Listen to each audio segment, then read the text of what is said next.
It's October 2018, and there's a chill in the fall air. And I'm a wee little lad. Like, no, seriously. But there's also excitement in the air, because I'm about to get the iPhone XS. This is the S upgrade to the completely redesigned iPhone X. We've got so much more screen real estate, we've got no home button, we've got Face ID. And coming from an iPhone 6S just 3 years old, the leap is massive. But fast forward 6 years and... check out the phone.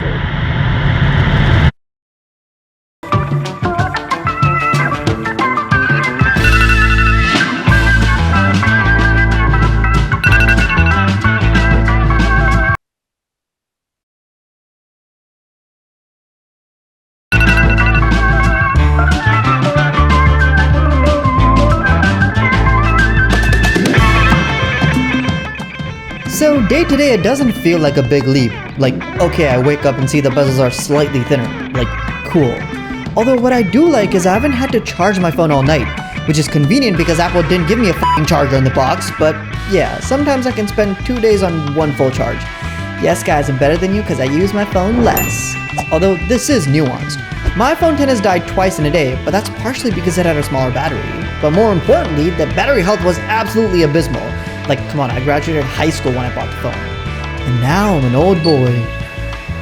So one of the brand new killer features is the camera control button, which it's kind of sad to see that this is what we come to, but I found myself using it more often than I thought. So instead of pressing the icon on the screen like a brokey, you can press the camera control button, which Apple is not calling a button, and I have no idea why, but it definitely is a button. A button that is surprisingly unresponsive, by the way, when you have to press that shit through a case.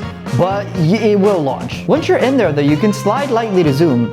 It even gives a nice haptic feedback. And you can press even further to capture. And you have a surprising amount of customization, like how hard you want to press, or how fast you want to scroll. Now you probably might have noticed that I'm not wearing a mic. Or you probably don't think about these things as much as I do, but I did not forget, no. This is on purpose, because the mics on this iPhone are actually quite good. Now going back to the XS, you can see that it's not great, right? I definitely can't get away with using this professionally. But maybe I can get away with using this? So there's basically 4 modes, which you don't calibrate while recording, you actually do it in post, which is why I don't have to tell you, I can just show you that This is the standard mode, just like any other phone. Especially indoors, it tends to sound echoey. Does that work? There's a lot of background noise, and then there's the in-frame mode, which I'm guessing will focus on whoever's in frame. It's a reasonable guess. Then we have studio mode, which I really can't tell a difference in a lot of scenarios, but maybe you can right now. And then we have cinematic. Now, this is cool, and I'm guessing there's hardware for it, like extra mics, but I'm betting this is primarily an AI thing. Remember when Adobe released that crazy AI voice thing that made like the shittiest, tinniest mic sound like f***ing studio quality? I'm betting this is very similar, and it is very cool. But hey, I'm a YouTuber. How much are you gonna use this?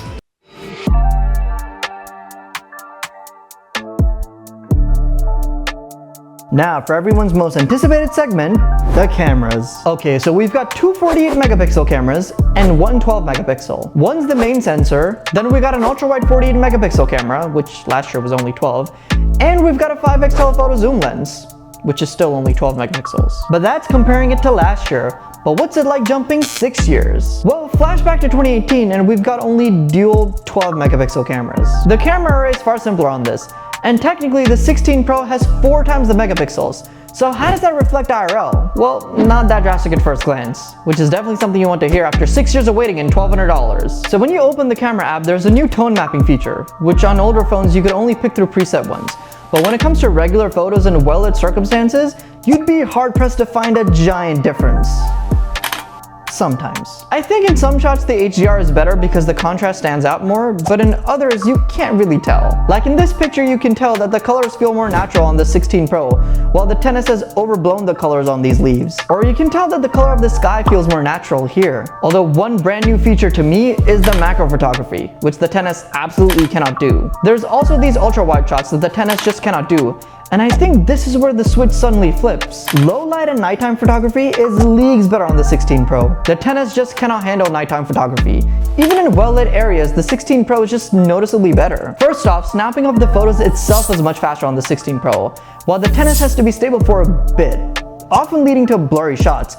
And even given enough time, it'll show noticeable loss of detail and grain.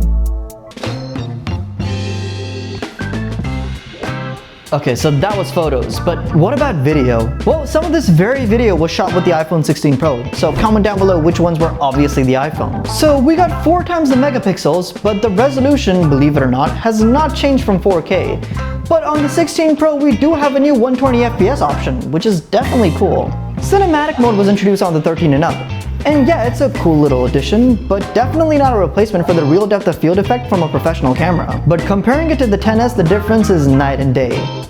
Literally. The photos, especially in good lighting, didn't stand out that much, but the videos are instantly a massive leap. Look at the depth of colors and just how natural the shot looks on the 16 Pro.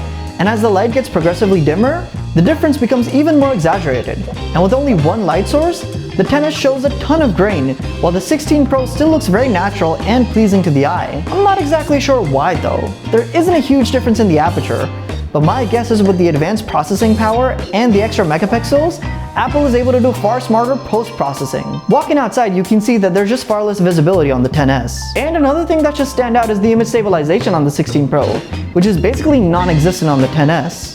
So as I've been using this phone, I've noticed a bunch of little changes. For example, I'd gotten so used to 120Hz that when I went back to the XS, I was like, whoa, that is choppy.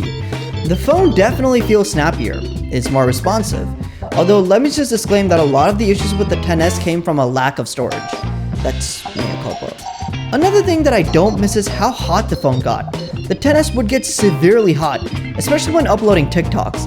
And then there's little things, like the screen feels a lot smoother for some reason. I don't know if Apple's done some processing, but your finger just glides across the screen on the 16. The always on display is a nifty feature that I've gotten used to instead of tapping your screen repeatedly. The screen gets much brighter on the 16 Pro, which is super helpful out in the sun. So let's talk about the upgrade. We've got a few new features. Cool. I think it's safe to say that the camera's a massive leap, even if it doesn't seem like it at first sight. But let's just be honest, like 65.9% of the jump was just general aging. The battery life is better, partly because it's bigger, but mostly because it's newer. The phone is faster, sure, but also because its storage is not crammed up the wazoo with drunk pictures of me. Not to get sidetracked, but I quit after this night. That's a lie. Look, it's an upgrade, but my point is it doesn't feel like 6 years worth of upgrades. If the XS didn't absolutely stop responding, I probably could have gone like 3 more years without noticing a giant difference. And that's honestly kind of a bummer. On the one hand, I miss the days when Apple used to make giant leaps. I remember being absolutely wowed the first time I held an iPhone 4. The aluminum design, the leap in display quality. And then I remember getting the XS and I wasn't as excited as I was 8 years ago, but still super thrilled. But unboxing the 16 Pro just didn't feel the same. Perhaps it's just me getting older, but I think it's also the phones. We just cannot expect Apple to make better and better smartphones because let's just be honest, I think we're pretty close to a perfect smartphone. It's not a hot new technology product that's gonna change your life. It's the lamp on your desk, the fridge in your kitchen. It's an essential need rather than an exciting luxury. Like, when was the last time you were excited about buying a microwave? And as someone who loves tech, who's built an entire channel around it, I guess it kind of sucks not being excited by the things that used to bring us immense joy. But that's just the way it goes.